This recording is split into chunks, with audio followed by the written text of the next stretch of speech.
हम प्रोग्राम बनाते time variables में कई टाइप्स का डेटा स्टोर करते हैं और डेटा कई टाइप्स के हो सकते हैं, जैसे कि आपका नाम, आपकी एज, आपका एड्रेस। ये सब क्या है? ये सब एक डेटा है। ध्यान देने वाली बात ये है कि आपका नाम लिखने के लिए हम लेटर्स का यूज करते हैं, नंबर्स का नहीं। सेम आपकी एज लिखने के लिए हम नंबर्स का यूज करेंगे, लेटर्स का नहीं। यानी कि आपका नाम और आपकी एज दोनों अलग अलग टाइप के डेटा है, क्योंकि आपका नाम लेटर्स में लिखा जाता है और आपकी एज नंबर्स में लिखी जाती है। इसी तरह से पाइथन में ढेर सारे टाइप के डेटा टाइप्स होते हैं, जो कि हम एक एक करके इस वीडियो में देखने वाले हैं। पाइथन में हमें टोटल 6 टाइप के डेटा टाइप्स जो है पढ़ने मिलेंगे, जो कि है नंबर, स्ट्रिंग, लिस्ट, टपल और सेट। स्टार्ट करते हैं नंबर डेटा टाइप के साथ। इसको 3 डेटा टाइप्स में कैटेगराइज किया गया है, इंटीजर नंबर, फ्लोटिंग नंबर और कॉम्प्लेक्स नंबर। स्टार्ट करते हैं इंटीजर नंबर डेटा टाइप के साथ। इंटीजर डेटा टाइप एक नॉर्मल न्यूमेरिक वैल्यू होती है। तो चलिए मैं यहाँ पर आपको इंटीजर डेटा टाइप बना के दिखाता हूँ, जो कि हम एक वेरिएबल में स्टोर करने वाले हैं, ताकि आपको और अच्छे से समझ में आ जाए। तो जैसे कि मैं यहाँ पे a = 10 स्टोर कराता हूँ, ये मेरा एक इंटीजर डेटा टाइप है। दूसरा, यदि मैं यहाँ पर b = 1 कराऊं, जिसमें सिंगल डिजिट है, तो ये भी मेरा एक इंटीजर डेटा टाइप होगा। और यदि c = मैं इतनी ज्यादा वैल्यूज रख दूं, तो भी ये मेरा एक इंटीजर डेटा टाइप होगा। चलिए डेटा टाइप के बारे में और अच्छे से जानते हैं। फॉर एग्जांपल, मान लीजिए कि आपको पाइथन में किसी वेरिएबल का टाइप क्या है, मतलब उसमें कौन सा डेटा टाइप जो है स्टोर हुआ है, वो जानना है, तो वो भी आप पाइथन में इजीली पता लगा सकते हैं। कैसे? चलिए मैं आपको बताता हूँ। आपको सिंपली इसमें एक फंक्शन यूज करना पड़ेगा, टाइप, और जिस किसी भी वेरिएबल का नेचर आपको जानना है, उसको यहाँ पर आपको लिख देना है। जैसे मुझे सी वेरिएबल का नेचर जानना है, तो यहाँ पर देखिए क्लास इंट, यानी कि ये इंटीजर डेटा टाइप है, ये यहाँ पर मुझे आ गया है, यानी कि ये इंटीजर डेटा टाइप है। ये यहाँ पर मुझे पाइथन के इंटरप्रेटर ने बता दिया है। दूसरा ये है, यदि आपको इसका टाइप भी चेंज करना है, तो वो भी आप कर सकते हो। जैसे कि ये इंटीजर में, जैसे मुझे इसे फ्लोट में कन्वर्ट करना है, तो मैं सिंपली यहाँ पे फ्लोट लिखूंगा और वो वेरिएबल का नाम लिखूंगा जिसे मुझे कन्वर्ट करना है फ्लोट में। जैसे कि मुझे यहाँ पे b को कन्वर्ट करना है, तो यहाँ पर 1.0। सो सिंपली फ्लोट यहाँ पर जो है हम अपने कुछ देर बाद समझ रहे होंगे, बट अभी आपको सिर्फ इतना याद रखना है कि फ्लोट वो डेटा टाइप होते हैं जो कि डेसिमल वैल्यूज में होते हैं।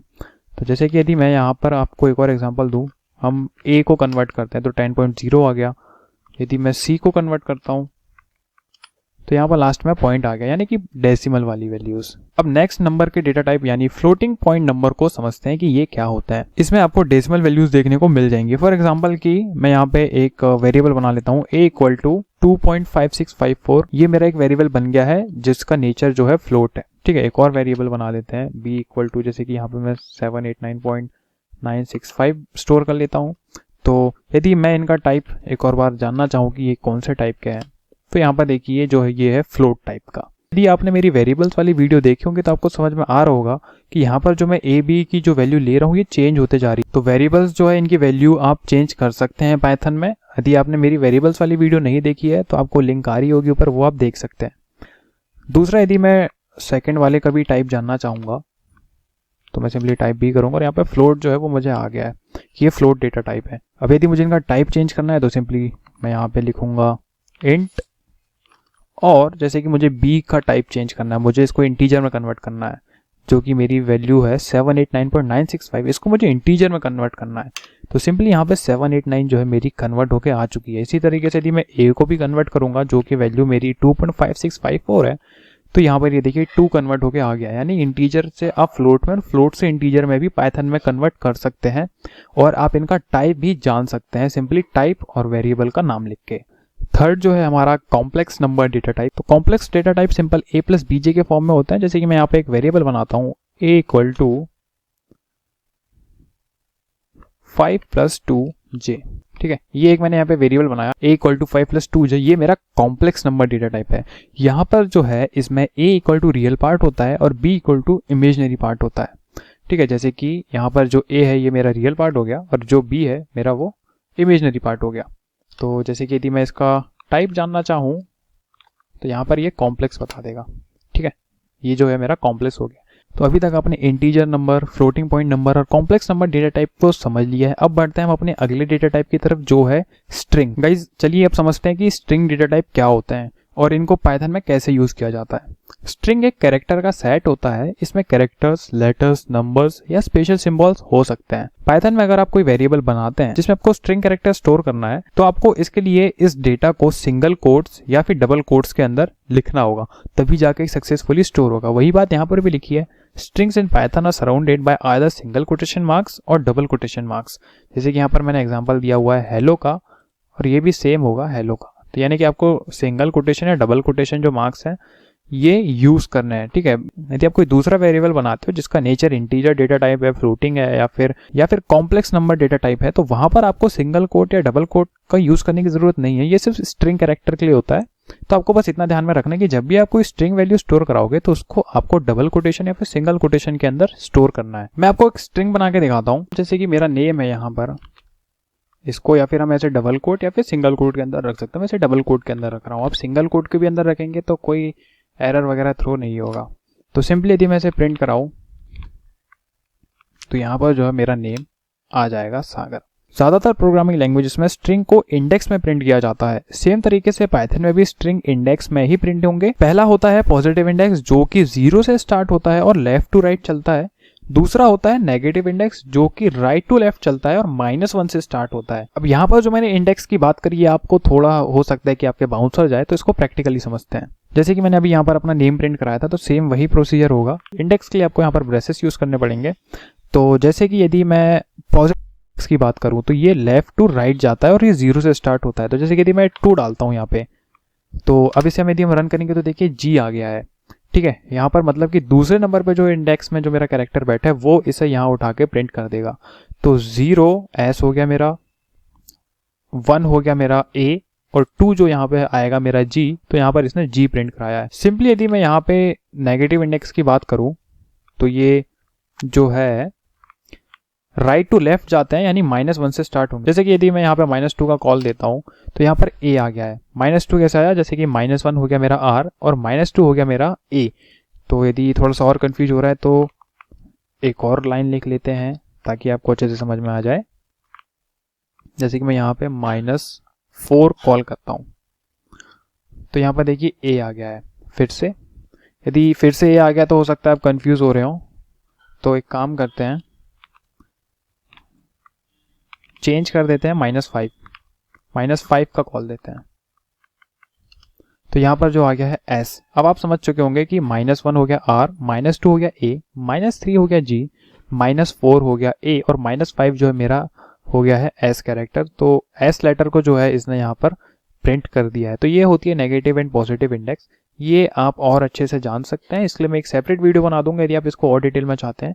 तो चलिए हम और आगे बढ़ते हैं स्ट्रिंग डेटा टाइप में। गाइज मैं आपको एक और इम्पोर्टेंट चीज यहाँ पर सिखाना चाहूंगा और वो है स्लाइसिंग, की पाइथन में स्लाइसिंग कैसे करते हैं और ये होती क्या है। फॉर एग्जाम्पल जैसे मैं यहाँ पे एक वेरिएबल बनाता हूँ नेम इक्वल टू सागर, तो ये मेरा एक वेरिएबल बन गया।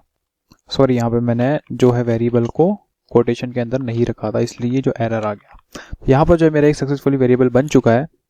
अब यदि मैं इसे प्रिंट कराऊं तो ये जो मेरा नेम सिंपली प्रिंट कर देगा सागर, ठीक है। तो अब फॉर एग्जाम्पल कि आपको एक लेटर को छोड़ के बाकी लेटर्स को प्रिंट कराना है, ठीक है। मान लेते हैं कि ये जो मेरा नाम है सागर, इसमें से मुझे एस को छोड़ना है, AGAR प्रिंट कराना है। तो वो मैं कैसे करूंगा, वो सिंपली स्लाइसिंग के थ्रू हो जाएगा। कैसे होगा चलिए देखते हैं। आपको सिंपली प्रिंट लिखना है अपने वेरिएबल का नाम और ब्रैकेट्स यहाँ पर लगा लेने हैं और 1 लिखना है, यानी कि पहला जो मेरा लेटर है उसे छोड़ दो और यहाँ पे हमें कॉलन लगा देना है।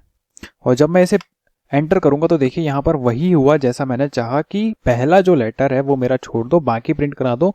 तो यदि पहले लेटर को हम हटा दें तो AGAR जो है मेरा बनेगा, जैसे हम अगर भी बोल सकते हैं, तो वो यहाँ पर जो है प्रिंट हो गया है।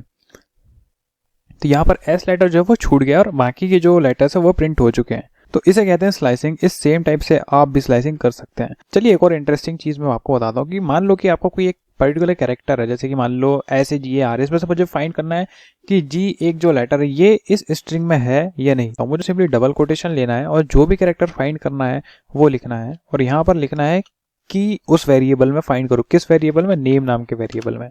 तो यहाँ पर इसने जो है मुझे ट्रू यहाँ पे रिटर्न कर दिया, यानी कि ये जो लेटर है जी ये इस नेम नाम के वेरिएबल में जो मैंने डेटा स्टोर किया है उसमें है।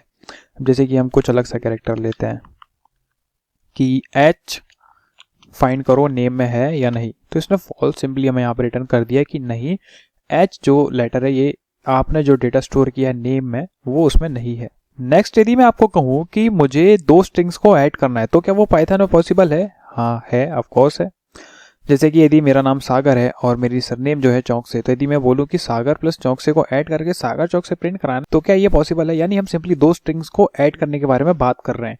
तो इसके लिए सिंपली हम एक वेरिएबल जो है नेम हमारा बना हुआ है, एक और वेरिएबल बनाते हैं जिसमें मैं अपनी सरनेम जो है वो स्टोर करता हूं, और एक नेम 3 करके वेरिएबल बनाते हैं जिसमें हम इनका एडिशन करेंगे, तो नेम प्लस नेम 2, और यहां पर सिंपली हम इसे प्रिंट कर देंगे नेम 3।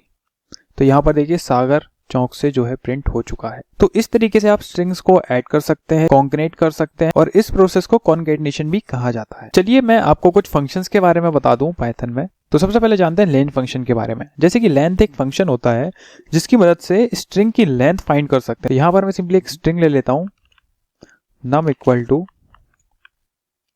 1 2 3 4 एंड 5। ये मेरा एक स्ट्रिंग हो गया।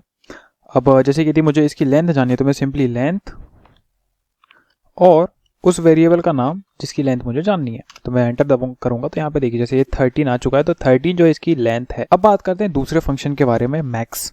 मैक्स एक फंक्शन है। मैक्स क्या करेगा, जो आपके स्ट्रिंग में मैक्सिमम वैल्यू होगी उसे प्रिंट कर देगा। तो मैं जैसे कि यहाँ पे मैक्स लिखता हूँ, और यहाँ पर जो मेरा वेरिएबल का नाम है कि नम वेरिएबल में जो मैक्सिमम वैल्यू उसे प्रिंट कर दो। यहाँ पर जो आ गया सिंपल 5 की जो आपका नम वेरिएबल, इसमें जो मैक्सिमम वैल्यू है वो है 5। वैसे ही मिनिमम एक फंक्शन होता है, तो यहाँ पर मैं इसे बोल रहा हूँ कि नम वेरिएबल में जो भी मिनिमम वैल्यू है उसे प्रिंट करो। तो यहाँ पर जो मिनिमम वैल्यू जो है वो एक आस्की टेबल में अलग ही होती है। यहाँ पर इसने 1 प्रिंट नहीं किया, तो मिनिमम वैल्यू एक अलग ही होती है आस्की टेबल में, वो हम किसी और वीडियो में बात करेंगे। यहाँ पर जो हमने स्ट्रिंग डेटा टाइप के बारे में बहुत अच्छे से जान लिया है, फंक्शंस के बारे में, स्लाइसिंग के बारे में, स्ट्रिंग्स को ऐड करने के बारे में। तो चलिए अब बढ़ते हैं नेक्स्ट हमारे डेटा टाइप की तरफ।